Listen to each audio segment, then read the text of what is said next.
এই ভাই এবং তার স্ত্রী মিলে চার দোকান করে। এই ভাইয়ের দোকানের সামনে একটা মাইক্রো গাড়ি আসলো। ভাইটা দূর থেকে দেখতে পেলো এই মাইক্রো গাড়ি থেকে তার ছোট ভাই নামছে এবং হাসি মুখে এইদিকেই আসছে। বড় ভাই দেখে বললো, আরে ছোট, এই কথা বলে কাছে গেল। ভাবিও দেখতে পেলো, বড় ভাইকে এসে সালাম করলো, ভাই ভালো আছে? হ্যাঁ ভালো আছি। আর দূর থেকে ভাবিকে নমস্কার জানালো আর বলল, ভাই এই নাও দলিল এনেছি, এই চার দোকান আমার নামে লিখে দাও, দে দলিল দে আমাকে। আর তখন বলল, ভাই বাবার সম্পত্তি অনেক তুমি নিয়েছো, এটা আমাকে দাও।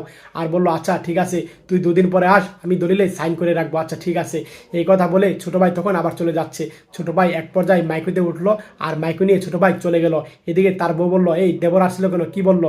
আর তখন স্বামী বলল, শোনো, বাবার সম্পত্তি তো অনেক আগেই ভাগাভাগি হয়ে গেছে, আর বাবার সম্পত্তি বেশিরভাগ আমি খরচ করে ফেলেছি। তাই এই বাবার নামে যে টং দোকানটা আছে, এই টং দোকানটা আমি ভাইকে লিখে দিব। এইভাবে কথা বলছে তার বউর সাথে। আর তখন বউ চুপ করে শুনলো।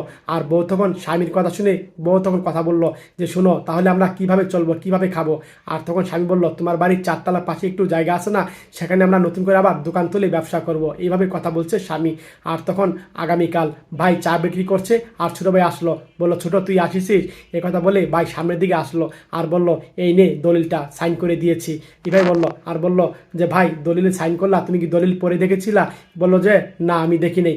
আর তখন বলল, শোনো ভাই, তুমি অনেক কষ্ট করেছো, অনেক কষ্ট করে আমাকে লেখাপড়া করিয়েছো, বাবার সম্পত্তি ভাগাভাগি হয়ে গেছে, এটা আমি চেয়েছিলাম, কিন্তু দেখো এই দলিলে তোমার নাম লেখা, তুমি এই সম্পত্তির মালিক, চার দোকানের মালিক। এভাবে ছোট ভাই কথা বলছে। আর বড় ভাই ছোট ভাইয়ের কথা শুনে মনটা ভরে গেল। ন ভাই, তোমার এটা সম্পত্তি, তোমার দলিল, এইভাবে কথা বলল। সত্যি ভাই, ভাইয়ের ভালোবাসা দেখে মুগ্ধ হয়ে গেলাম।